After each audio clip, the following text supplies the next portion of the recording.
Okay. हाँ जी, नमस्कार, स्वागत है आप सभी का इस मंच पर। गुड इवनिंग पहले तो सभी का स्वागत है। आज ये भाई आपकी क्लास लाइव हो गई है, एक बार रिफ्रेश करना वहां से।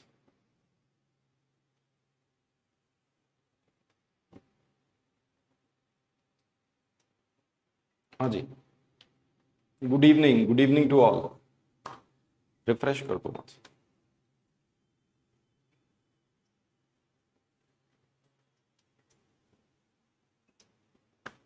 हाँ जी, गुड इवनिंग एवरीबॉडी। ठीक है, देखिए सबसे पहले आपको एक छोटी सी सूचना दे देते हैं, छोटी सी जानकारी है। करियर विल पर सीटेट का टारगेट बैच आया हुआ है, जो कि टारगेट है किसके लिए? दिसंबर में होने वाले तुम्हारे सीटेट के एग्जाम के लिए। ये उसकी कुछ डिटेल है आपके सामने। टीम आपकी जानी पहचानी है। सीडीपी हिमांशी मैम पढ़ाएंगी, मैथ पढ़ाऊंगा मैं, ईवीएस पढ़ाएंगे विवेक सर, हिंदी और संस्कृत पढ़ाएंगे अरुण सर, इंग्लिश पढ़ाएंगे अरुण गौतम सर, और पेडागोजी हमारी एक्सपर्ट फैकल्टी पढ़ाएगी। ठीक है, पेपर 1, पेपर 2 और इनका कॉम्बो बैच, ये 3 बैच आए हुए हैं किस पर? आपके करियर विल ऐप पर। यहां पर आप फीस देख सकते हैं, फीस 2499 है और यहां पे लिखा हुआ है 1999। 31 तारीख तक, अगर आप 31 जुलाई तक इस बैच को लेते हैं या इस बैच को ज्वाइन करते हैं तो फ्लैट आपकी फीस जो आपको नजर आ रही होगी वो है 1499। 1499 रुपीज आपकी फ्लैट फीस रहेगी किसकी? एक पेपर की, चाहे पेपर 1 हो चाहे पेपर 2 हो। अगर हम पेपर 2 की बात करें तो पेपर 2 में आपके दोनों विषय रहेंगे, मैथ साइंस रहेगा, एसएसटी रहेगा, ये दोनों विषय आपके रहेंगे। गुड इवनिंग है भाई सभी को। हाउ टू क्लियर सीटेट, क्या बात है, बताएंगे, उस पर चर्चा करेंगे। फटाफट अपन ये जानकारी आपको दे देते हैं। यहां भी आपकी, अगर आप सिंगल बैच लेते हो, पेपर 1 लेते हो तो भी 1499 रुपए 31 जुलाई तक, और अगर आप पेपर 2 भी लेते हो तो भी 1499 का फ्लैट आपका प्राइस रहेगा, 31 तारीख तक रहेगा ये। ठीक है भाई। और अगर आप कॉम्बो बैच लेते हो तो कॉम्बो बैच की फीस जो रहेगी वो रहेगी 2499, 2499 रुपए दोनों बैचेस की, पेपर 1 और पेपर 2 कंबाइंड बैचेस की। ठीक है भाई, चलिए अब अपन बात करते हैं सीटेट के बारे में कि भाई सीटेट के अंदर मैं क्या पढ़ाता हूं। मैं आपको मैथ पढ़ाता हूं, चाहे पेपर 1 हो चाहे पेपर 2 हो। पेपर 1 में आते हैं कंटेंट के 15 सवाल, पेपर 2 में आते हैं कंटेंट के 20 सवाल। इस बार पेपर हुआ था ऑनलाइन, पैटर्न हो गया थोड़ा सा चेंज, क्वेश्चंस का जो फॉर्मेशन है वो थोड़ा उन्होंने चेंज कर दिया है। अब क्वेश्चन की लैंग्वेज थोड़ी सी टिपिकल दी जा रही है, और ऊपर से ऑनलाइन पेपर है तो अब पेपर किस पे ओपन होगा? कंप्यूटर के ऊपर। तो कंप्यूटर के ऊपर पढ़ना होगा, पढ़ के उस सवाल को जल्दी से सॉल्व करना होगा, तो थोड़ा बहुत तो बढ़ गया है लेवल। ठीक है, तो नए पैटर्न पे आधारित हम सवालों को देखेंगे। जितने भी सवाल आए हैं पेपर 1 में, ये क्लासेस आपकी अभी अल्टरनेट डेज पे रहेंगी। पेपर 1 के जितने भी सवाल, जितने भी सेट हुए हैं, चाहे पेपर 1 हो चाहे पेपर 2 हो, आज की क्लास पेपर 1 की है। ठीक है, तो हम सारे सवालों को देखेंगे, 25-30 सवालों के सेट को अपन लेते हुए चलेंगे।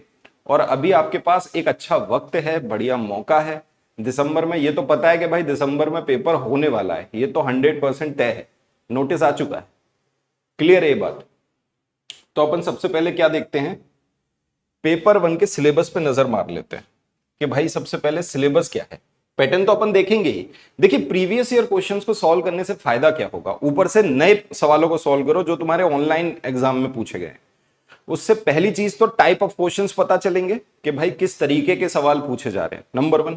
नंबर 2, पैटर्न पता चलेगा कि भाई एग्जैक्टली पैटर्न क्या है, सवालों का पैटर्न कैसा पूछा जा रहा है। और तीसरी चीज जो पता चलेगी वो पता चलेगा आपका सिलेबस। आप सिलेबस के अकॉर्डिंग तैयारी करोगे, ये बहुत ही जरूरी है भाई। ठीक है, तो सबसे पहले अपन एक नजर जल्दी से मार लेते हैं भाई, हमारा सिलेबस क्या है। हमको 15 सवाल, मैं बात कर रहा हूं बेटा किसकी? पेपर 1 की।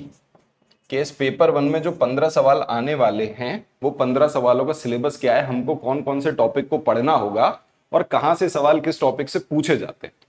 सबसे पहले आपको पढ़ना होता है नंबर्स। ये एक टॉपिक है आपका, इसको हम हिंदी में संख्याएं कहते हैं।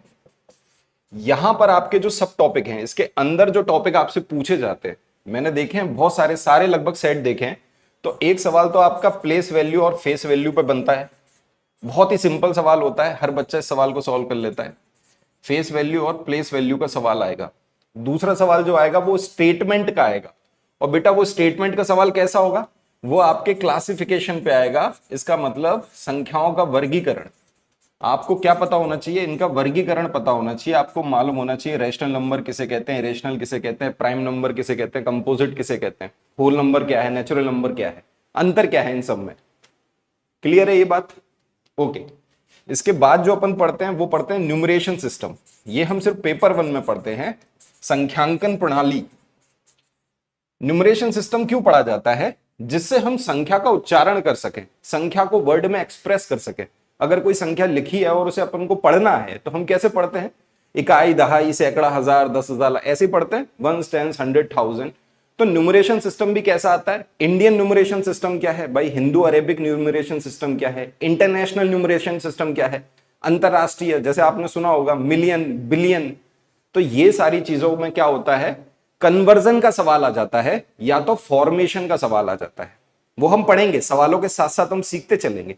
तो नंबर्स के अंदर ये 3 टॉपिक आपको नजर आ गए और यहीं से एक स्टेटमेंट का सवाल बनेगा।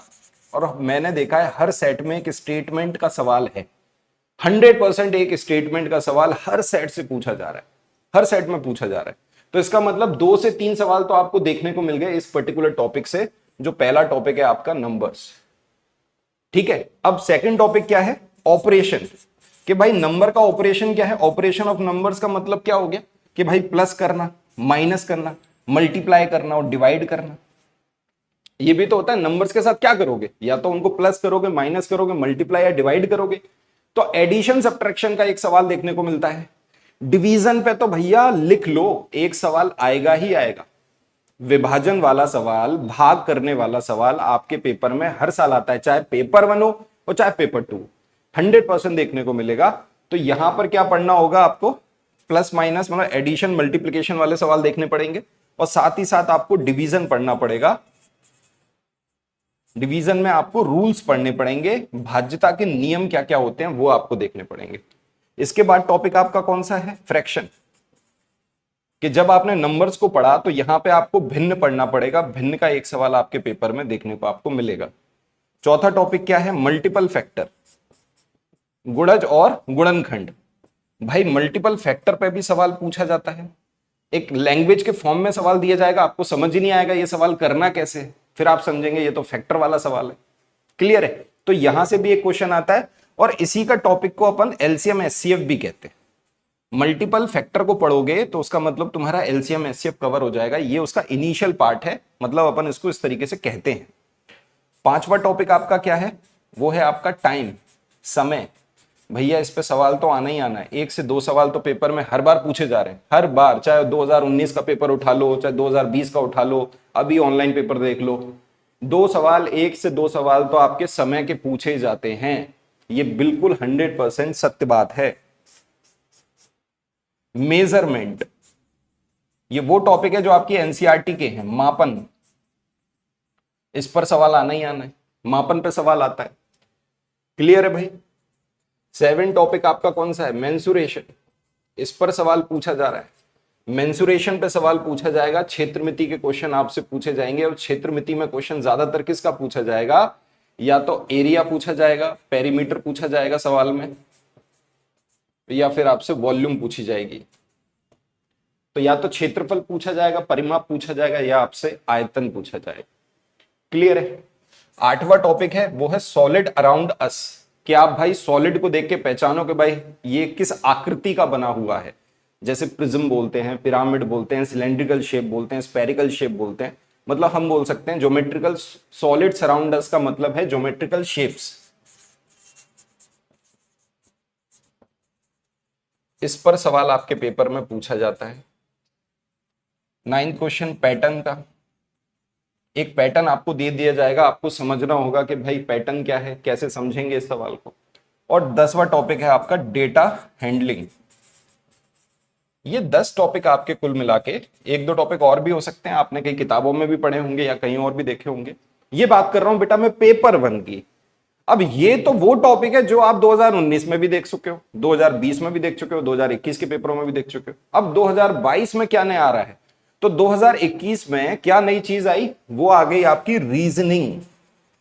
आपके रीजनिंग के कुछ सवाल ऐड कर दिए गए हैं। हर सेट में लगभग 1 से 2 सवाल रीजनिंग के पूछे जा रहे हैं उन 15 सवालों के अंदर। अब यहां पर कौन कौन से टॉपिक हैं? एक तो है भाई नंबर सीरीज, नंबर या अल्फाबेटिक सीरीज।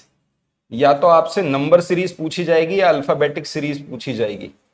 अल्फाबेटिक मतलब ABCD, या तो नंबर्स दे दिए जाएंगे उनके बाद बताना है कौन सा नंबर आ रहा है, या तो अल्फाबेट्स दे दिए जाएंगे उनके बाद कौन सा आ रहा है, या इन दोनों को एक साथ मिला के दे दिया जाएगा, अल्फाबेट और नंबर्स दोनों को। ठीक है। दूसरा टॉपिक क्या है? क्लॉक, क्लॉक पर सवाल आ रहा है। तीसरा टॉपिक कैलेंडर, कैलेंडर पे सवाल आपसे पूछा जा रहा है। चौथा टॉपिक है आपका रैंकिंग, इस पर सवाल देखने को मिल रहा है। पांचवा टॉपिक है आपका सिमिट्री, इस पर सवाल देखने को आ रहा है। अब आप बोलोगे सिमिट्री तो सर ज्योमेट्री में पढ़ते ही हैं। तो ये जो सवाल हैं यहां पर देखने को मिल रहे हैं, ये पैटर्न चेंज कर रहा है 2021 की वजह से। आपके 2 से 3 सवाल नए पैटर्न पे आधारित सवाल आने लग रहे हैं। आपको मीन के सवाल देखने को मिल रहे हैं जो कि पेपर 2 में आता था। मीन मीडियन के सवाल देखने को मिलेंगे। ठीक है। तो ये मैंने क्या कर दिया, ये मैंने एक ब्रीफ आपको दे दिया कि भाई ये आपका सिलेबस है, इन टॉपिक्स को आपको पढ़ना है और आप शर्त मानिए इनसे बाहर पेपर नहीं जाएगा। यही टॉपिक है, इन्हीं में से एक एक दो दो सवाल आपसे पूछे जाएंगे। तो अब अपन शुरू करते हैं, पहला सेट के सवालों को शुरू करते हैं। 25 से 30 सवाल मैं लेके आया हूं, हर दिन ऐसे ही अपन रखेंगे। अभी अल्टरनेट डेज में क्लास रखेंगे, उसके बाद जैसे जैसे आपका एग्जाम पास आता जाएगा फिर हम रेगुलर क्लास कर देंगे और अपने नंबर ऑफ क्वेश्चंस को भी बढ़ा देंगे। 30 की जगह 50 या 60 क्वेश्चंस करेंगे, बड़ी बड़ी क्लासेस करेंगे। ठीक है, ये क्लासेस आपकी चलेंगी। ठीक है, चलो शुरू करते हैं भाई। आपका सवाल ये रहा, साथ ही साथ चेक करते चलिएगा कितने सवाल आपके सही गए। पहले तो सवाल को अच्छे से पढ़िए। पेपर 1 में बच्चे क्या गलती करते हैं मैं बता रहा हूं, एक ही गलती करते हैं, सवालों को ढंग से पढ़ते नहीं। सवाल इतना डिफिकल्ट होगा ही नहीं भाई, ये मैं आपसे बोल रहा हूं, सवाल डिफिकल्ट नहीं होगा, लेकिन आप उसको पढ़ने के बाद समझने में थोड़ी जल्दबाजी करते हैं। तो जल्दबाजी नहीं करनी, तसल्ली से सवाल को पढ़ना है, इस सवाल का सही उत्तर बताना है आपको, गलत उत्तर नहीं आना चाहिए। एक बच्चे ने 123 भी बता दिया, बताओ गलत ही बता दिया उसने जल्दबाजी में। पढ़ो भाई कि भाई सिराज है जो अरेंज कर रहा है एप्पल अपनी किचन में।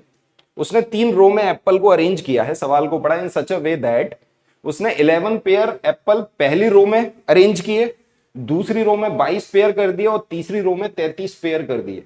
तो बताओ उसके पास कितने एप्पल्स हैं उसकी किचन के अंदर। अब यार ये सवाल कितना सिंपल है भाई। पेयर की बात का मतलब हो गया 2 एप्पल, पेयर का मतलब तो 2 एप्पल है, तो 11 पेयर, 22 पेयर और तीसरी रो में 33 पेयर, कुल मिला के उसके 66 पेयर हो गए। और 66 पेयर का मतलब हो गया 66 इंटू 2, इसका मतलब उसके पास 132 एप्पल है। अब इस सवाल को अगर कोई गलत करेगा तो उसका मतलब बेटा वो क्या कर रहा है, वो पाप कर रहा है, उसने कर दिया पाप। और इस सवाल को भी अगर किसी ने गलत कर दिया तो बेटा तुम्हारे ऊपर काला साया है, तुमको दिखाना पड़ेगा किसी तांत्रिक को। ठीक है, चलिए अगले सवाल, ये लीजिए स्टेटमेंट वाला सवाल। जैसा मैं कह रहा था ना भाई, स्टेटमेंट वाले सवाल आते हैं। क्लासिफिकेशन को अगर आप पढ़ेंगे तो इस सवाल को बहुत ही जल्दी से सॉल्व कर देंगे। पढ़िए इस सवाल को, लिखा क्या है सवाल के अंदर, कंसीडर द फॉलोइंग स्टेटमेंट, निम्नलिखित कथनों पर विचार करें। All prime numbers are odd number, सभी प्राइम नंबर्स ऑड नंबर होते हैं क्या? There are only 5 single digit prime number, केवल सिंगल डिजिट के 5 प्राइम नंबर होते हैं। There are infinitely many prime numbers, मतलब अनंत प्राइम नंबर्स होते हैं। और चौथा है आपका option, the prime number has only 2 factors, prime number के केवल 2 गुणनखंड होते हैं। अब ये क्या है, ये सवाल के नाम पे बेटा क्या है, कलंक है, कलंक। तो इस कलंक को अपने ऊपर लगने नहीं देंगे, इस सवाल का सही उत्तर बताएंगे अपन। ठीक है भाई, तो काला साया किस किस पे है और किस किस ने इसका सही उत्तर दिया। पहली बात तो यह है कि केवल ऑड प्राइम नंबर होते हैं क्या? नहीं भाई, तो 2 क्या हुआ, आपको पता है 2 क्या है, एक स्मॉलेस्ट प्राइम नंबर है, सबसे छोटा प्राइम नंबर क्या होता है, 2 होता है। और ये ओनली इवन प्राइम नंबर है, केवल अकेला यही है जो इवन है, तो ओनली इवन प्राइम नंबर। तो इसका मतलब तो भाई 2 एक प्राइम नंबर है जो कि एक इवन नंबर है, तो पहला स्टेटमेंट हो गया गलत। दूसरे स्टेटमेंट पे चलते, there are only 5 single digit prime number. अरे भाई प्राइम नंबर लिखोगे 2, 3, 5, 7, 11, 13, 17, 19 ऐसे ही लिखते चले जाओगे। तो हमको पता चल गया सिंगल डिजिट के कितने प्राइम नंबर हैं, 4। तो दूसरा भी गलत हो गया। ये तो 5 की बात कर रहे हैं। अब आते हैं भाई इस पर, इनफाइनाइट होते हैं क्या? करेक्ट है, बिल्कुल इनफाइनाइट प्राइम नंबर होते हैं। और तीसरा प्राइम नंबर, चौथा प्राइम नंबर के 2 फैक्टर होते हैं। बिल्कुल, प्राइम नंबर होता क्या है? A number which having only 2 factors, one और इटसेल्फ। ऐसी संख्याएं जिनके केवल 2 गुणनखंड होते हैं, एक और वो स्वयं संख्या। तो दूसरा भी सही है। तो तीसरा चौथा किस ऑप्शन में? C option. करेक्ट क्या हो गया? C option. कितने बच्चों का सही है और कितने धुआंधार बच्चे हैं जो गलत बता गए इसका? अब ऐसे सवाल तो गलत मत करो यार, ठीक है। आइए भाई इस सवाल को देखिए। ये सवाल क्या है? ये सवाल आपके मापन का सवाल है, मेजरमेंट का सवाल है। लेकिन आप बोलोगे सर ये तो फ्रैक्शन का सवाल है, डिवाइड करने वाला है। पढ़ें इस सवाल को। School NCC NSS unit has decided to distribute 3/4 kg of sugar to every needy student. मतलब प्रत्येक बच्चे को, जरूरतमंद बच्चे को 3/4 किलो शक्कर दी जाएगी, ये उन्होंने इसका फैसला किया है। तो भाई क्या हुआ है? प्रायोजक ने उन्हें इस काम के लिए कितनी? 28.5 किलो शक्कर दी। 28 1/2 किलो शक्कर दी है। आप एक बात बताओ, इतनी शक्कर दी है, अगर फ्रैक्शन को मिक्स्ड फ्रैक्शन में बदलोगे तो 2 का मल्टीप्लाई इसमें करोगे तो ये कितना हो गया? 57/2। इतने किलो शक्कर है। इस शक्कर को भाई प्रत्येक बच्चे में बांटना है। कितना बांटना है? 3/4। तो डिवाइड कर दो भाई 3/4 से। बस भाई डिवाइड किया तो 57/2, डिवाइड करोगे तो मल्टीप्लाई 4/3। सॉल्व कर लो, आंसर आ गया। क्या आंसर है? बिल्कुल सही आंसर आएगा आपका 38। नंबर ऑफ स्टूडेंट हैं कितने? 38 बच्चे हैं। ए ऑप्शन करेक्ट है। कितना सेकंड लगा इस सवाल को सॉल्व करने में? जब आपकी कंप्यूटर की स्क्रीन पे ये सवाल आया होगा, जिन बच्चों ने पेपर दिया होगा, आपको लगता है उसने 5 सेकंड भी लगाए होंगे सवाल को सॉल्व करने में? लेकिन आप जल्दबाजी में गलत करोगे, ये तय है। देखो कई बच्चे सी आंसर दे रहे हैं इसका। बेटा आप घर वालों को समझाओ, पढ़ाई नहीं हो रही मुझ पे, मेरा मन नहीं लग रहा पढ़ाई। मन कहां लगा है तुम्हारा? जो लोग गलत उत्तर दे रहे हैं उनका मन कहां लगा है? पढ़ाई में तो नहीं लगा। आओ भाई इस सवाल पे, ये सवाल पढ़ो, देखते हैं भाई कौन इस सवाल का सही उत्तर देगा। मैं आपको दे रहा हूं भाई 20 सेकंड का समय। 20 सेकंड का समय है, बताइए इस सवाल को। पहले तो पढ़ो अच्छे से, समझोगे लिखा क्या है। सवाल में लिखा है product of 2 number is always greater then और इक्वल टू द नंबर्स।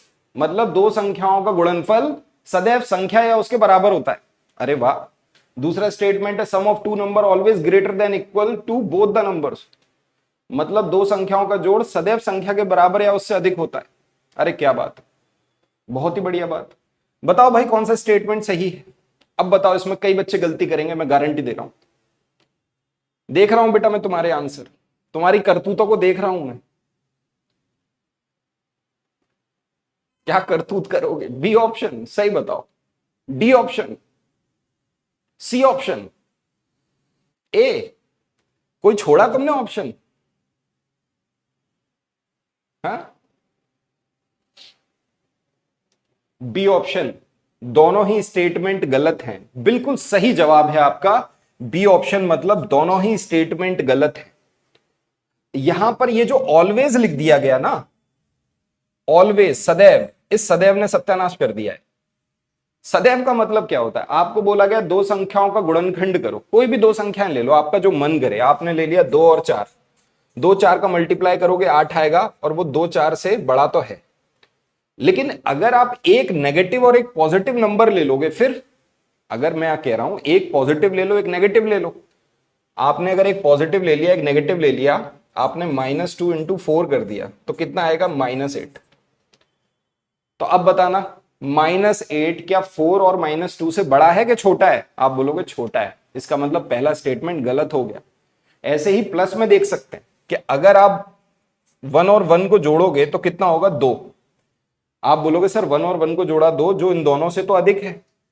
लेकिन सदैव की बात हो रही है, अगर एक नेगेटिव एक पॉजिटिव ले लोगे फिर, या 0 ले लो। एक अपन ने 0 ले लिया, एक अपन ने 1 ले लिया, तो इसका मतलब कितना आया? आप बोलोगे 1। अब बताना क्या ये 0 से बड़ा है कि छोटा है? क्लियर है? ये तो बड़ा है। या आप मान लो आप एक ले लो 0 और एक ले लो -1, इन दोनों को जोड़ देना जरा, तो दूसरा भी स्टेटमेंट गलत हो गया। दोनों ही स्टेटमेंट गलत हैं। कौन सा आंसर सही है? बी ऑप्शन सही है। ठीक है, काइंडली एक्सप्लेन इन इंग्लिश। हाँ बेटा, मैं इंग्लिश में ही समझा रहा हूं, इंग्लिश में सवाल को पढ़िए। दोनों ही स्टेटमेंट गलत हैं, क्योंकि हमेशा ये ज्यादा नहीं होगा और हमेशा ये भी ज्यादा नहीं होगा। क्लियर है? अगर आप एक नेगेटिव और एक पॉजिटिव नंबर ले लेते हैं तो दोनों ही स्टेटमेंट गलत हो जाएंगे, क्योंकि वहां पर ऑलवेज की बात की गई है, तो ऑलवेज वो ग्रेटर देन नहीं होगा। अब आते हैं इस सवाल के ऊपर। पढ़िए भाई इस सवाल को, क्या है इस क्वेश्चन के अंदर, बताओ, पढ़ो। Rinki has 3 plates of jalebi. Rinki के पास 3 प्लेट जलेबी हैं। Plate A, plate B, plate C. Plate A has only 1 jalebi, मतलब ए जो प्लेट है उसमें 1 जलेबी है। बी प्लेट में कितनी जलेबी हैं? बी प्लेट में 5 जलेबी हैं। और सी प्लेट में कितनी जलेबी हैं? 3 जलेबी हैं। सवाल को पढ़ा हमने। She has 3 jalebis. She want to put equal numbers of jalebis in all the plates, मतलब वो चाहती है कि सारी प्लेट्स में बराबर जलेबी हो जाए। देखो भाई, खाने पीने की बात हो रही है, जलेबी हो जाए, तो बताओ भाई कौन सा स्टेटमेंट सही होगा। 4 स्टेटमेंट आपके सामने हैं। ये वाली बात हो गई। ए प्लेट में 1 है, बी में 5 है, सी में 3 है। पहला स्टेटमेंट ये है कि भाई वो क्या करे, take 2 jalebis from plate B, इसमें से 2 जलेबी लेके पुट इन प्लेट 1, मतलब प्लेट ए में रख दे। तो भाई पहला ही स्टेटमेंट सही हो गया। तो आप देख रहे हो ये सवाल है कैसे, कितने सिंपल सवाल है। यहां से 2 जलेबी कम कर दी और यहां 2 जलेबी जोड़ दी, इसका मतलब अब ए बी सी प्लेट में, तीनों प्लेट में 3 जलेबी हो जाएंगी। पहला ही स्टेटमेंट सही है। इस सवाल का गलत उत्तर तो मत देना भाई, कसम है तुमको, भगवान कसम है। चलो अगला सवाल देखो। नेक्स्ट क्वेश्चन ये रहा, एलसीएम एचसीएफ का सवाल है। पढ़ो भाई इस सवाल को। क्वेश्चन में कहा गया if LCM of 6 and 7 is half of the LCM of X Y, मतलब 6 और 7 का जो एलसीएम होगा वो आधा होगा किसका, एक्स और वाई के एलसीएम से। तो अगर इन दोनों का तुम एलसीएम निकालोगे, तुमको पता है इनके बीच में कुछ कॉमन तो है नहीं, तो सीधे दोनों का मल्टीप्लाई हो गया। कितना आ गया? 42। इसका मतलब इनके एलसीएम से ये हाफ है, तो इनका एलसीएम कितना होगा? आप बोलोगे 84। इनका एलसीएम तो 84 होगा, एक्स और वाई का।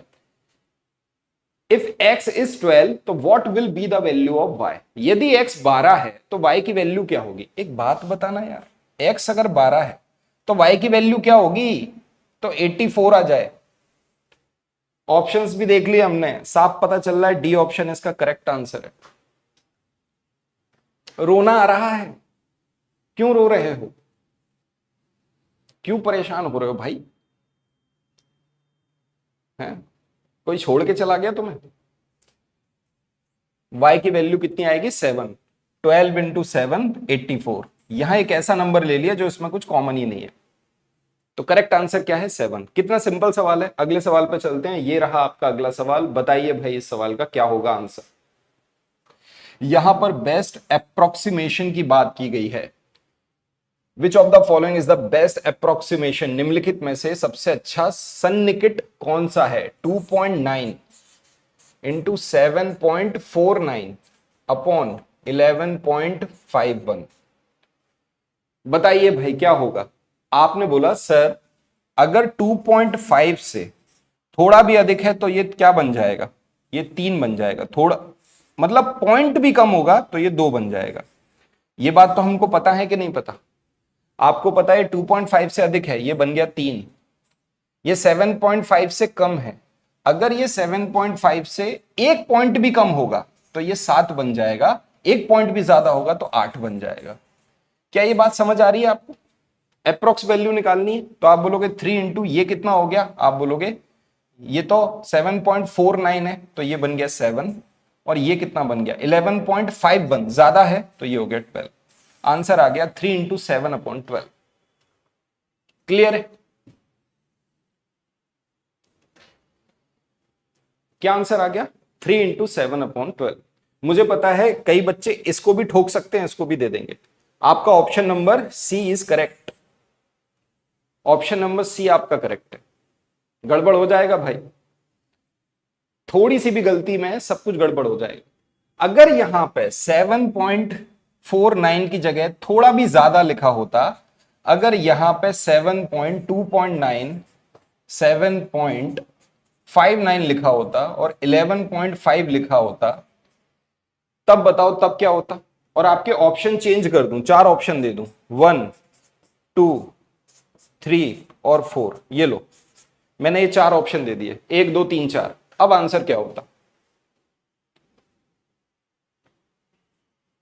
अगर मैं आपको ऐसा सवाल दे दूं और मैं आपको ये 4 ऑप्शन दूं, 1 2 3 4। अब बताओ आंसर क्या होगा। तब आप बोलोगे सर ये तो इससे अधिक है, इसका मतलब ये बन जाएगा 8, ये बन जाएगा कितना 3, ये बन जाएगा 12, तो 3 इंटू 8/12, 8 3 24, 12 से काटा, कितना आंसर आया 2। क्लियर है। अब आप आंसर बोल दोगे 2 इसका आंसर है।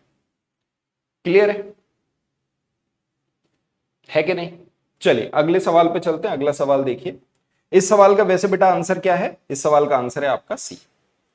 अब आते हैं इस सवाल के ऊपर, पढ़िए इस सवाल को। ये आपका वही है, ज्योमेट्रिकल शेप का सवाल है, सॉलिड अराउंड अस जो मैंने टॉपिक बताया था उसी का क्वेश्चन है। इस क्वेश्चन को पढ़िए।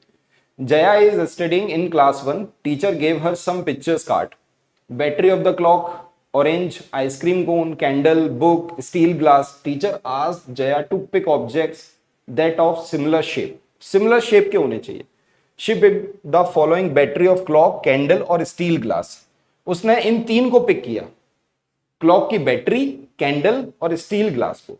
She has categorised them together as they have a common attribute of. बताइए क्या आंसर होगा। पढ़ तो लिया हमने सवाल, क्यों उठाया उसने इन तीनों को, ये तो बताओ। किस आधार पर, समान विशेषता के आधार पर। कौन सी समान विशेषता है।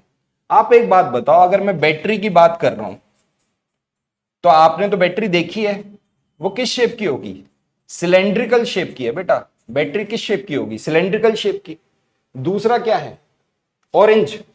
आप बताओ भाई ऑरेंज किस शेप का होगा, आप बोलोगे स्पेरिकल शेप का, स्पेरिकल शेप का। कैंडल की बात की गई, कैंडल कैसी होती है, सिलेंड्रिकल शेप की, सिलेंड्रिकल शेप। बुक की बात की गई, बताओ भाई बुक का शेप क्या होगा, आप बोलोगे क्यूबॉइडल, क्यूबॉइडल शेप। और अगर स्टील ग्लास की बात की गई तो स्टील ग्लास भी किस शेप का होगा, सिलेंड्रिकल। तो भाई इन तीनों को उसने क्यों पिक किया है, इन तीनों को उसने पिक किया है सिलेंड्रिकल ऑब्जेक्ट्स की वजह से। बेलनाकार वस्तुएं हैं ये वस्तुएं क्या हैं, बेलनाकार हैं। क्लियर है। चलिए अगले सवाल पे चलते हैं, बहुत ही सिंपल लगा होगा। आइए भाई इस सवाल को समझते हैं। देखना क्लॉक वाला सवाल है, एंगल फाइंड करने का सवाल है, क्लॉक का सवाल है। देखिए सब, देखिए आप समझते हैं कि भाई 2 तरह के हैंड होते हैं। एक होता है आवर एंड, मतलब हमारी कौन सी सुई,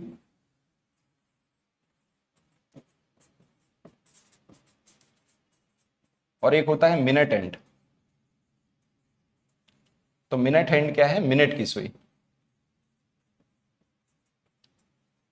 अब जरा तुम एक बात बताओ, अगर मैं एक क्लॉक की बात करूं तो इस क्लॉक में जो पूरा का पूरा सर्कल ये बना लेगी घड़ी, तो कितने एंगल पे घूमेगी, पूरे 360 डिग्री। तो अगर मैं मिनट एंड आवर एंड की बात करूं तो भाई आवर वाली घड़ी आपको पता है कितने, 12 घंटे होते हैं। इसका मतलब 12 आवर 360 डिग्री, 12 आवर वो घूमती है, 360 डिग्री बनाती है। तो 1 घंटे में कितनी डिग्री, आप बोलोगे 1 घंटे में 30 डिग्री बनाती है। ये मैं बात कर रहा हूं किसकी, आवर एंड की। अगर मिनट एंड की बात होगी तो बताना भैया पूरा का पूरा कितना, 60 मिनट लेती है। तो भाई 60 मिनट में वो कितना रोटेट कर रही है, 360 डिग्री रोटेट कर रही है। तो 1 मिनट में कितना रोटेट किया उसने, आप बोलोगे 6 डिग्री। बस सवाल में यही पढ़ना है कि सवाल पूछा कैसा गया है। आपसे सवाल पूछा गया है कि भाई 6 AM से लेके 3 PM, मतलब 6 AM से 3 PM जो उसका आवर एंड है, उसने कितना करेक्ट क्लॉक बिटवीन एंगल, क्या एंगल बनाया, बताओ भाई। तो सबसे पहले तो देखना पड़ेगा भाई ये कितने घंटे हो गए, 1 घंटे में 30 डिग्री बनाता है। तो बताओ भाई कितना आवर हो रहा है, आप साफ देखने को पता चल रहा है 9 घंटे हो रहे हैं। साफ पता चल रहा है कितना घंटा हो रहा है, 9 घंटा हो रहा है। भाई 6 बज रहा है, 6 और 6 12 बज गए, 12 AM। 6 घंटे के बाद कितना बच गया, 12 AM। और भाई 3 घंटे के बाद क्या बच गया, 3 PM। तो 6 और 3 9 घंटे।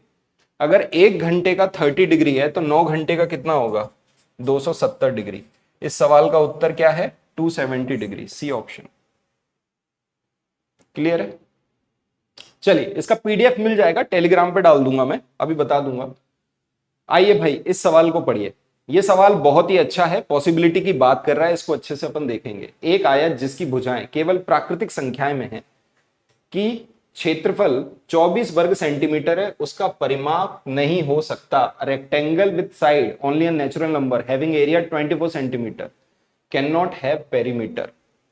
अब आप बताओ एरिया क्या होता है, लेंथ इंटू ब्रेथ, कितना है 24। इसका मतलब अगर मैं बोलूं मैंने लेंथ मानी, मैंने इस सवाल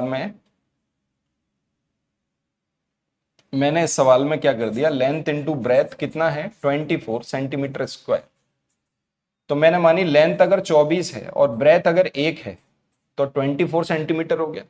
अगर मैंने लेंथ 12 मानी और इसको 2 माना तो अभी 24 सेंटीमीटर हो गया। हुआ कि नहीं। 8 माना और इसको 3 माना तो भी 24 सेंटीमीटर हो गया। इसको 6 माना और इसको 4 माना तो भी 24 सेंटीमीटर हो गया।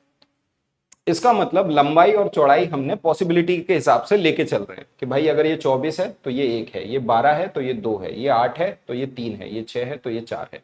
इसका उल्टा भी हो सकता है ना। लंबाई 4 ब्रेथ 6, लंबाई 3 चौड़ाई 8, इसका उल्टा भी लिख सकते हो। अब आप एक बात बताओ, ये लंबाई है ये चौड़ाई है, पेरीमीटर क्या होता है 2l+b होता है।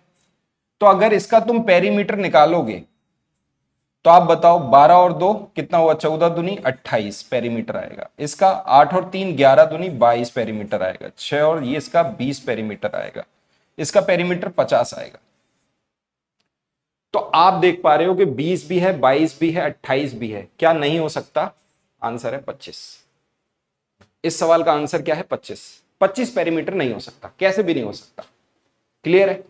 चलो अगला सवाल देखो, नेक्स्ट क्वेश्चन पे चलते हैं। ये लीजिए अगला सवाल। ये सवाल इंग्लिश में गलत लिखा है, हिंदी में ये सवाल सही है, तो इंग्लिश में इस सवाल को सही कर लो। ये 400 होगा, हिंदी में ये सवाल 400 किलोमीटर है ना, तो यहां भी 400 करो।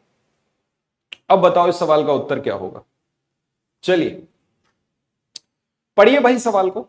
सवाल में लिखा क्या है, a distance of 1 centimetre on a map represent 400 kilometre on the ground. अगर मैप और ग्राउंड की बात हो रही है, अगर मैप पे 1 सेंटीमीटर है तो वो ग्राउंड पर कितना है, नक्शे पे 1 सेंटीमीटर ग्राउंड के 400 किलोमीटर के बराबर है। क्लियर है भाई। तो आपसे बोला गया है कि अगर दो cities 3400 kilometre apart on the ground, मतलब ग्राउंड पर 3400 किलोमीटर की दूरी पर हैं, तो बताओ भाई मैप पर कितने सेंटीमीटर की दूरी पर होंगी। हे भगवान, सवाल के नाम पे क्या है, कलंक है। आप अगर देख पा रहे हो 400 किलोमीटर अगर 1 सेंटीमीटर के बराबर है तो 3400 किलोमीटर कितने सेंटीमीटर के बराबर, बटे में कर दो 400, यही निकलेगा 34/4 सेंटीमीटर। यही आपका आंसर आ रहा है 34/4। भाई कट करोगे तो आंसर क्या आएगा 8.5 सेंटीमीटर। अगर आपने 4 से इसका डिवाइड किया तो ये क्या आ गया 8.5 centimetre, 8.5 centimetre. Option number C is correct. सभी बच्चे एकदम सही उत्तर दे रहे हैं, बहुत ही बढ़िया। धीरे धीरे हट रहा है साया। तुमने जब सही उत्तर बताया। आइए इस सवाल पर, इस सवाल को देखिए, देखते हैं आप में से कितने बच्चे इसको जल्दी फटाफट सॉल्व करते। बोलो भाई क्या है इस सवाल में। 800 मीटर की एक दौड़ में अनूप पहले 100 मीटर को पूरा करने में 14 सेकंड लगाता है, अगले 100 मीटर को पूरा करने में 2 सेकंड बढ़ जाते, फिर अगले 100 मीटर में फिर 2 सेकंड बढ़ जाते। यही प्रक्रिया समाप्त करता है, इसी प्रक्रिया में वो दौड़ रहा है। तो बताओ भाई दौड़ पूरा करने में उसे कितना समय लगा। आप एक खुद बात बताओ, 800 मीटर है, इसका मतलब 100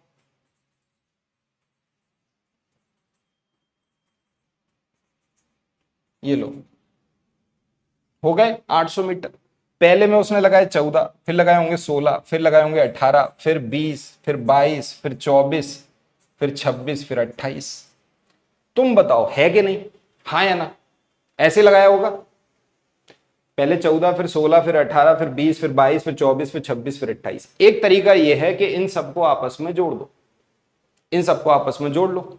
अब दूसरा तरीका क्या है इसको समझने का, कि ये क्या है, कॉन्जिक्यूटिव नंबर्स हैं। आपको समझ में आ रहा है बेटा? मीन क्या होता है? आप बोलोगे सर मीन और मीडियन बराबर होता है कब? जब कॉन्जिक्यूटिव नंबर दिए रहते हैं तो मीन और मीडियन बराबर रहता है। मीन का मतलब क्या होता है? माध्य का मतलब क्या होता है? एवरेज। माध्य का मतलब होता है सम अपॉन नंबर ऑफ टर्म्स। तो अगर मुझे सम निकालना है तो इसका मतलब मैं क्या करूंगा? Mean into number of terms, यही तो करूंगा।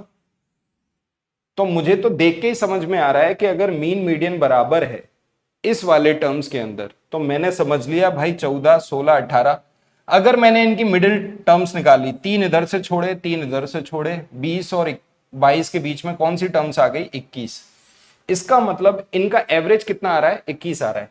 21 एवरेज आ रहा है कितनी टर्म्स? 8। 8 का मल्टीप्लाई कर दिया, यही इसका सम आ गया 168। बताओ बेटा, अगर ऐसे करना सीखोगे तो और जल्दी कर लोगे, है कि नहीं? अब 168 सेकंड है, 168 सॉरी सेकंड है। 168 सेकंड का मतलब हो गया 120 सेकंड और 48 सेकंड। तो इसका मतलब क्या हुआ? 2 मिनट 48 सेकंड। यही सवाल का उत्तर है आपका। सेकंडों में आंसर बताओगे, क्या बात है। Option number B is correct. Clear है? आओ भाई अगले सवाल पर। ये रहा आपका अगला सवाल, नंबर सीरीज का क्वेश्चन। पढ़िए इस सवाल को, करिए सॉल्व, दिमाग लगाइए। देखो बेटा, यहां पर आपको समझना क्या है, जब नंबर सीरीज का क्वेश्चन आपके सामने आएगा ना, तो आपको पहले सबसे पहले ये देखो कि भाई कोई नंबर प्लस या माइनस, मतलब इनमें कॉमन डिफरेंस है। सबसे पहले आप क्या देखोगे, क्या इन सभी में कोई कॉमन डिफरेंस है? क्या कॉमन डिफरेंस हो रहा है क्या? दूसरा आप देखोगे मल्टीप्लाई और डिवाइड, कि क्या ये पहले मल्टीप्लाई और डिवाइड हो रहे हैं क्या। लेकिन मल्टीप्लाई और डिवाइड वाली सीरीज आपको अलग से दिख जाएगी, सीधे वो दुगनी तिगनी चौगनी होती है। आप बोलो क्या ये इससे एकदम से बढ़ रहा है कि एकदम से घट रहा है? नहीं, इसका मतलब यहां प्लस माइनस हो सकता है। क्लियर है? तीसरा टाइप क्या होता है? पहला दूसरा। तीसरा टाइप क्या होता है? आप स्क्वायर्स को देखते हो कि ये कोई स्क्वायर तो नहीं है। अब स्क्वायर में प्लस माइनस 1 करते हो, प्लस माइनस कोई नंबर कर दोगे। क्लियर है? तो मैंने आपको बोला कितने टाइप की सीरीज बनती हैं, आप स्क्वायर को देखोगे, या तो फिर स्क्वायर में ही प्लस माइनस कोई नंबर हो रहा होगा। पांचवा आप क्यूब को देखोगे, या क्यूब के अंदर ही कोई नंबर प्लस माइनस हो रहा होगा, है कि नहीं? या तो फिर इनके अलावा और भी सीरीज होती हैं, बहुत तरह की सीरीज बनाई जाती है। आप सबसे पहले देख रहे हो कि भाई ये जो आपके नंबर्स लिखे हैं, यहां पर इनका डिफरेंस सबसे पहले देख लो। मेन है इनका डिफरेंस। 10 में से 1 गया 9 और 11 में से 2 गया 8, 89। यहां देख लो डिफरेंस कितना आ रहा है, 89। तो 100% इसका भी डिफरेंस क्या है? 89। यहां पर सबका डिफरेंस 89 आ रहा है, तो बस क्या कर दो, 343 में से 89 को माइनस कर दो, वही यहां पे नंबर आएगा। कितना आंसर आ गया बताओ? 554। बहुत ही बढ़िया आंसर आ गया 554। आपकी नेक्स्ट टर्म कितनी है? 554। बहुत ही बढ़िया। चलो अगले सवाल पर। नेक्स्ट क्वेश्चन ये रहा, देखिए भाई इस सवाल को। इस सवाल में क्या लिखा है, एक बच्चे द्वारा 5 विषयों में प्राप्त अंकों का माध्य कितना है? 74 है। तीनों विषयों में 70, 75 और 80 अंक प्राप्त किए हैं, तो उस बच्चे द्वारा बाकी 2 विषय में कितने अंकों का माध्य क्या है? आपको अंकों का माध्य बताना है। चलो भाई बहुत ही बढ़िया। अब इस सवाल को तुम कैसे करोगे? 2 तरीके से इस सवाल को आप सॉल्व कर सकते हो। There are 2 ways to solve this question. पहला तरीका क्या है कि 74 उसको 5 अंकों 5 सब्जेक्ट में मिला है, 5 विषयों में उसका माध्य कितना है? 74। तो आप क्या करोगे, 3 से 5 से इसका मल्टीप्लाई कर दोगे, तो टोटल आपका सम निकल के आ जाएगा। सम निकल के आ गया 5 चौक 20, 0 2 35 370। ठीक है, टोटल कितना आ गया? 370। और अगर आप देखोगे 3 विषयों में भाई उसके पास कितने नंबर हैं? 70, 75 और 80, ये उसने प्राप्त किए हैं। तो टोटल उसने कितने प्राप्त कर लिए? बस भाई 370 में से 225 को माइनस कर दो, 145। 145 को, अब ये जो 145 है बेटा, ये दो विषयों का सम निकला है, तो 145 को 2 से डिवाइड कर दो, आपका आंसर आ जाएगा। आंसर कितना आ गया? आप बोलोगे 72.5। एक तो ये तरीका है जो बेसिक आपने किताबों में भी देखा है और कई जगह पे आपने पढ़ा है। अब आप दूसरे तरीके पे आइए। एक तो तरीका यह है कि इस तरीके से सवाल को सॉल्व किया। अब दूसरा तरीका क्या है? दूसरा तरीका यह है कि भाई उसको 5 विषयों में कितने नंबर मिले हैं? 74 उसका माध्य है, उसका एवरेज है 74। इसका मतलब क्या हुआ? इसका मतलब यह हुआ कि उसको पांचों विषयों में 74 नंबर मिलने चाहिए थे, तो उसका एवरेज क्या होता? 74 ही होता। लेकिन क्या हुआ, यहां पे पहले में उसे 70 मिले, इसमें उसे 75 मिले, इसमें उसे 80 मिले। तो अब इन दोनों में उसको कितने नंबर मिलने चाहिए? आपका एवरेज क्या रहना चाहिए, ये देखना है। तो अब आप अच्छे से देखो इसको। आप ये देख पा रहे हो कि यहां पर इसको कितने कम नंबर मिले हैं? आप बोलोगे -4। यहां पर कितना? +1। यहां पर कितना? +6। इसका मतलब आपने देखा 6 और 1 7, 7 में 4 गए, कितना बचा? 3। 3 बचा। ये 3 एक्स्ट्रा हैं। इन एक्स्ट्रा को कम करने के लिए 3 को 2 भागों में बांट दिया, इसका मतलब 1.5। तो बस बेटा यहां पर पहले वाले में भी 1.5 कम कर दो, दूसरे में भी 1.5 कम कर दो, इसका मतलब उसको 72.5 और 72.5 उसका एवरेज रहा होगा। यही सवाल का उत्तर है। क्लियर है? दोनों तरीके आपको समझ आ गए, दोनों मोड आपको समझ आ रहे हैं। ये तरीका भी अच्छा है, वो तरीका भी अच्छा है, जिससे भी करना चाहो वैसे कर सकते हो। आंसर इसका क्या होगा? 72.5। अगले सवाल पे चलते हैं। नेक्स्ट क्वेश्चन ये रहा, करिए भाई इस सवाल को अच्छे से सॉल्व। देखिए इस सवाल को, which of the following are the detail of the morning walk of Harshit, Anima और जोसेफ पर्टिकुलर डेज। हर्षित कितने बजे? 5:32 AM पे चलता है, 6:49 AM पे एंड करता है। 5:27 पे चली, 6:37 पे अमीना ने एंड कर दिया। जोसेफ ने 6:06 पे चलता है और ये 7:31 पे रुक जाता है। इसका मतलब क्या होगा? विच of the following is correct. अब ये आपके 4 ऑप्शन है, तो यहां पर आपको देखना होगा कि यार इनका अंतर कितना है। तो अगर मैं हर्षित की बात करूं तो हर्षित का कितना अंतर है देखो, तो आप बोलोगे सर हर्षित का अंतर यह है, 6:49 में से 5:32 को माइनस कर दोगे, यही हर्षित का अंतर है। 6:49 में से 5:32 माइनस कर दोगे, यही हर्षित का अंतर आएगा। अमीना का अंतर क्या आएगा? 6:37 में से 5:27 माइनस कर दो, ये अमीना का अंतर आ गया। समय आ गया, कितने समय चली। ऐसे ही जोसेफ का क्या आया? 7:31 में से 6:06 माइनस कर दो। बताओ भाई कितना आ रहा है? ये आ गया 1 घंटे 17 मिनट। 1 घंटे 17 मिनट। ये आ गया 1 घंटे 10 मिनट। और ये आ गया 1 घंटे 25 मिनट। ये लो, जोसेफ का समय 1 घंटे 25 मिनट, हर्षित का है 1 घंटे 17 मिनट, अमीना का है 1 घंटे 10 मिनट। चारों ऑप्शन को देखो भाई, हर्षित और अमीना का सेम ड्यूरेशन है वॉकिंग का, गलत है पहला। Joseph walked 8 minute more then Amina, क्या जोसेफ अमीना से 8 मिनट ज्यादा चला है? ना, गलत।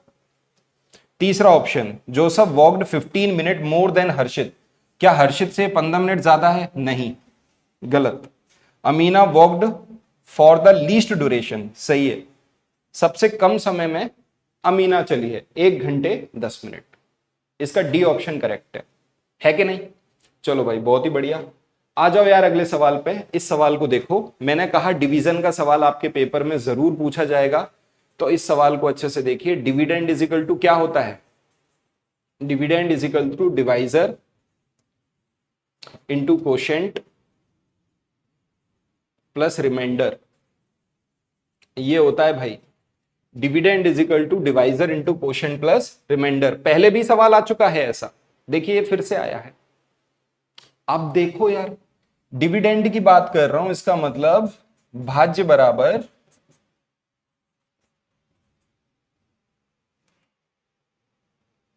आपको क्या क्या दे रखा है, भाजक दे रखा है इनटू भागफल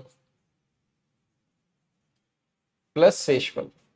सवाल के नाम पे क्या है, कुछ भी नहीं है। अभी तक तो तुम उत्तर दे भी चुके होगे। क्या आंसर आ रहा है इसका बताओ। इसका आंसर बच्चे बता रहे हैं 85 आ रहा है। जिसका नहीं आ रहा वो देखें। आपको डिवाइजर, कोशेंट और रिमाइंडर इन तीनों का रिलेशन कुछ दे रखा है। सवाल में बोल रखा है जो डिवाइजर है वो कोशेंट का 5 गुना है और रिमाइंडर का 4 गुना है। जैसे ही आपने देखा 5 गुना और 4 गुना, इन दोनों का एलसीएम ले लिया, इसका मतलब इसको 20 मान लिया। इसका 20 मान लिया, ये इसका कितना है, कोशेंट का 5 गुना है, इसका मतलब कोशेंट है 4 और रिमाइंडर का 4 गुना है, इसका मतलब ये है 5। बस बेटा फॉर्मूला यही है, divisor into quotient plus remainder. Answer आ गया 85। बहुत ही बढ़िया, क्लियर है। आओ भाई अगले सवाल पे। ये रहा आपका अगला सवाल। बताइए इस सवाल का उत्तर क्या होगा। The second number of consecutive 5 numbers is 49। What is the product of even number is these number। एक बात बताओ, 5 नंबर है, अगर ये सेकंड 49 है तो पहला 48 होगा, इसके बाद 50 होगा, इसके बाद 51 होगा और 52 होगा।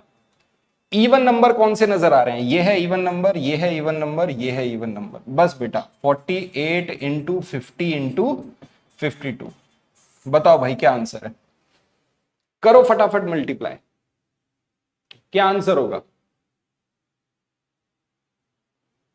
अगर आप इसमें मल्टीप्लाई करोगे ये हो जाएगा 2400 इंटू 52।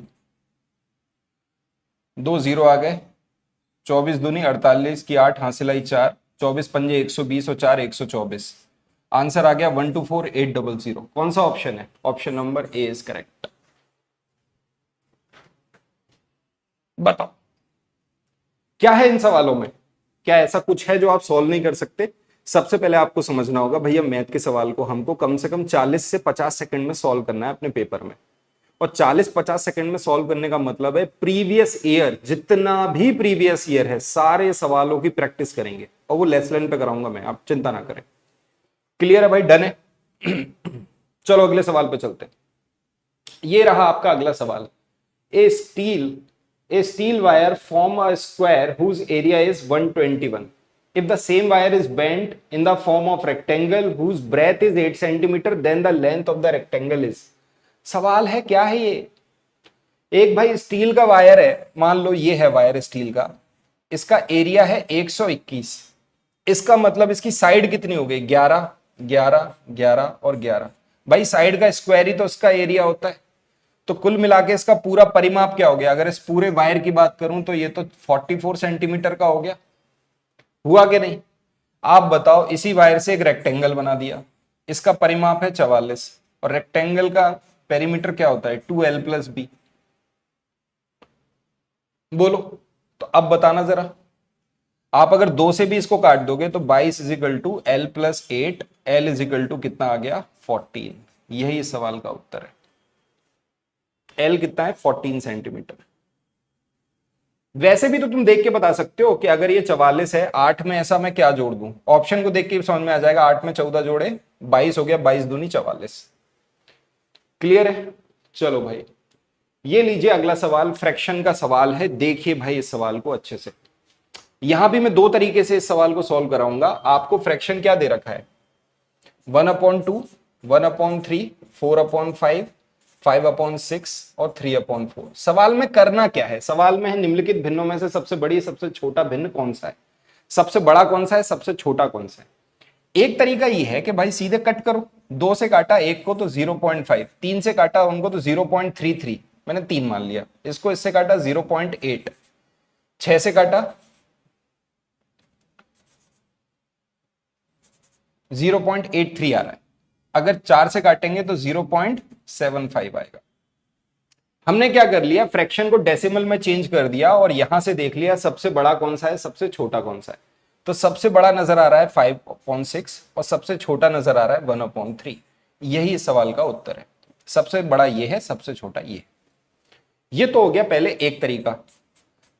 अब ये तरीका आपको पसंद जरूर आया होगा, लेकिन अगर मान लो यहां पर बहुत बड़े बड़े फ्रैक्शन लिखे होते, नंबर्स बहुत बड़े बड़े होते, तब क्या करते, तब डिवाइड करना इतना आसान होता क्या, नहीं। तब आप डिवाइड नहीं कर पाते, इस तरीके से बेटा सॉल्व नहीं कर सकते थे। फिर आप समझेंगे दूसरे तरीके को, जो मैं आपको कॉन्सेप्ट की बात कर रहा हूं। ये हमारा कॉन्सेप्ट है कि सबसे बड़ा और सबसे छोटा फ्रैक्शन, या कौन सा बड़ा है कौन सा छोटा है, असेंडिंग डिसेंडिंग, सब इस कॉन्सेप्ट पर आ जाएंगे। पहला स्टेप क्या है इस कॉन्सेप्ट का? स्टेप नंबर 1, सबसे पहला स्टेप है कि आपको डिफरेंस निकालना है। किसका? न्यूमरेटर और डिनोमिनेटर का डिफरेंस निकालिए। मैं मॉडुलस का साइन लगा रहा हूं जिससे तुमको ये ना लगे कि माइनस का साइन है। तो पहला स्टेप है डिफरेंस निकालो। दूसरा स्टेप है कि जो इसका न्यूमरेटर होगा उस न्यूमरेटर से इस डिफरेंस को डिवाइड कर दो, न्यूमरेटर से डिफरेंस को डिवाइड कर दो। और तीसरा स्टेप है वैल्यू के अकॉर्डिंग देख लो कौन सा बड़ा है कौन सा छोटा है। आप कहोगे सर समझ नहीं आया ये क्या लिखा आपने, अभी समझाता हूं। 1/2, 1/3, 4/5, 5/6 और 3/4।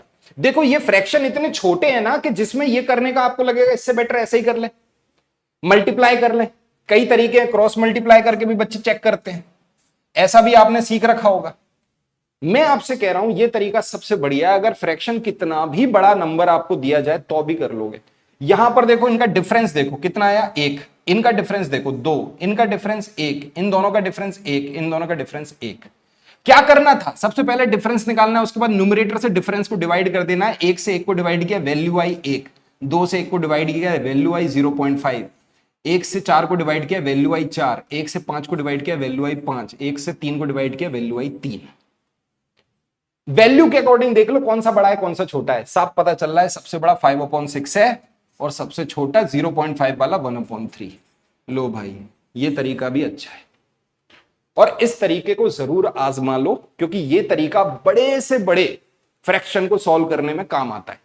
अगर यहां पे ये छोटे फ्रैक्शन नहीं होते, ये 1/2, इसकी जगह 41/42 लिखा होता, या यहां पे 21/23 लिखा होता, 24/25 लिखा होता, 25/26 लिखा होता, 83/84 लिखा होता, तब क्या करते?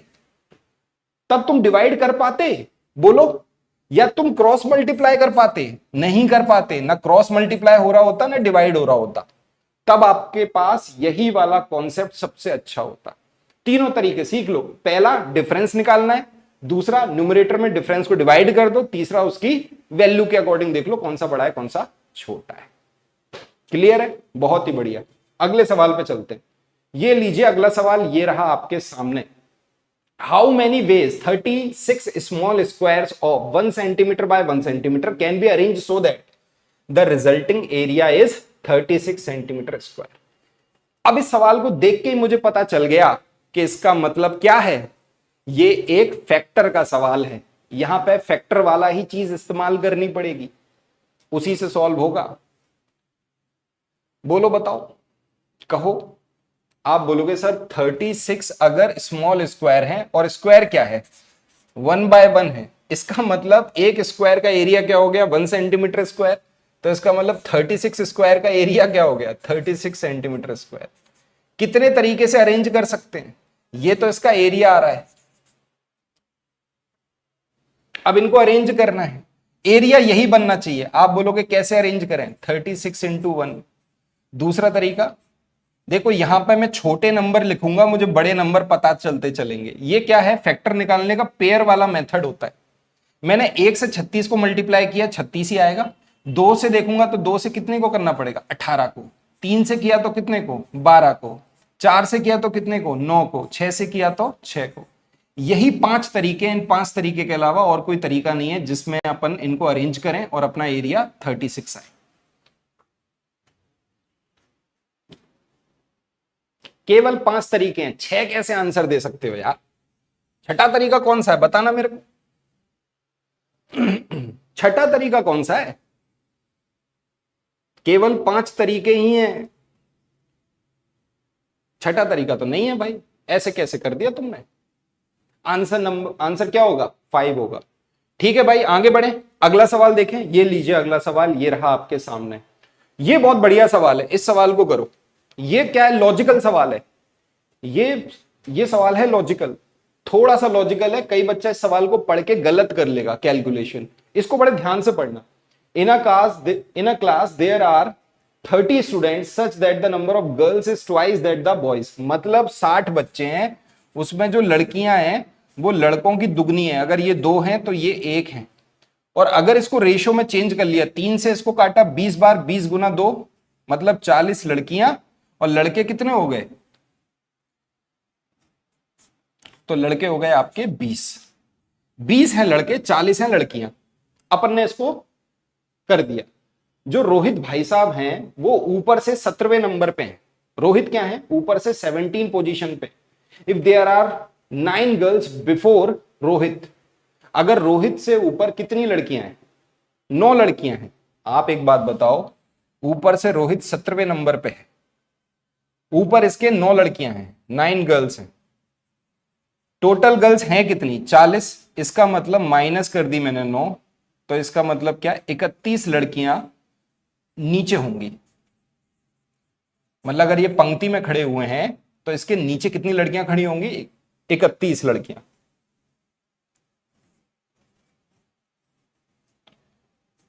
क्लियर है कि नहीं? चलो भाई, अब देखो, how many boys are ranked after him. आपसे तो पूछा क्या है? लड़के पूछे हैं कि भाई कितने लड़के खड़े होंगे, आप बताना जरा। आप इस बात को समझ गए कि अगर रोहित 17वें स्थान पर है, हाउ मेनी बॉयज, कितने बॉयज हैं इसके बाद खड़े हुए। तो अब आप एक बात समझ गए कि सर अगर टोटल 60 बच्चे हैं तो 60 बच्चों में 17 बच्चे हटा दिए तो इसका मतलब 43 बच्चे बचे। इसका मतलब रोहित के बाद कितने टोटल बच्चे हैं? 43। अब 43 में तो 31 लड़कियां हैं, तो 31 को माइनस कर दो। हे भगवान, क्या हुआ ये? 43 टोटल बच्चे बचे, उसमें से 31 लड़कियां माइनस कर दो तो बॉयज कितने बचे? 12 बॉयज। इसका मतलब रोहित के बाद कितने लड़के खड़े हैं? 12 लड़के खड़े हैं। सवाल जबरदस्त है, ए ऑप्शन इसका आंसर है। क्वेश्चन को बस समझना है, मैं गारंटी दे रहा हूं, आपने अगर सवाल को नहीं समझा, आप इस सवाल का गलत उत्तर लगा दोगे, या फिर इस सवाल में आप समय ज्यादा लगा दोगे। 1 मिनट के अंदर सवाल को सॉल्व करना है आपको, लेकिन आप क्या करोगे? 1 मिनट से ज्यादा समय लगाओगे। ऊपर से कंप्यूटर की स्क्रीन है, पूरा का पूरा हॉल तो तुम देखते ही हो। तुम लोग ऑनलाइन एग्जाम देने जाते हो, आधे बच्चे ना परफॉर्म अच्छे से नहीं करते। कंप्यूटर स्क्रीन ओपन होती है, वो ढंग से परफॉर्म ही नहीं करते, इधर उधर उनका ध्यान होता है। ये लड़का क्या पहन के आया है, अरे वाह यार इस रूम में तो, ये रूम बढ़िया है, हाँ ये सही है, ये रूम बढ़िया है, यहाँ ठंडा पानी नहीं है। अबे पढ़ लो, पढ़ाई कर लो और एग्जाम देना ढंग से। अगले सवाल पे आ जाओ। ये रहा अगला सवाल, टाइम वाला अगला सवाल है, इस सवाल को सॉल्व करिए। पेपर 2 की भी कराएंगे बेटा सवाल, पेपर 2 पेपर 1 दोनों की क्लास होगी, बट अलग अलग करेंगे, एक साथ नहीं करेंगे, क्योंकि एक साथ नहीं हो सकती क्लासेस। जो भी कोई पढ़ा रहा है वो गलत पढ़ा रहा है। एक साथ कैसे पेपर 1 पेपर 2 की तैयारी होगी? दोनों के सिलेबस भी अलग है, दोनों के टाइप ऑफ क्वेश्चंस भी अलग है। आ जाओ भाई इस सवाल पर। ये सवाल भी ऐसा ही है, कंसेप्चुअल है, केवल पढ़ के समझना है। मैं हिंदी में तुरंत पढ़ देता हूं। साइमा बस स्टैंड पे 9:35 पे पहुंचती है।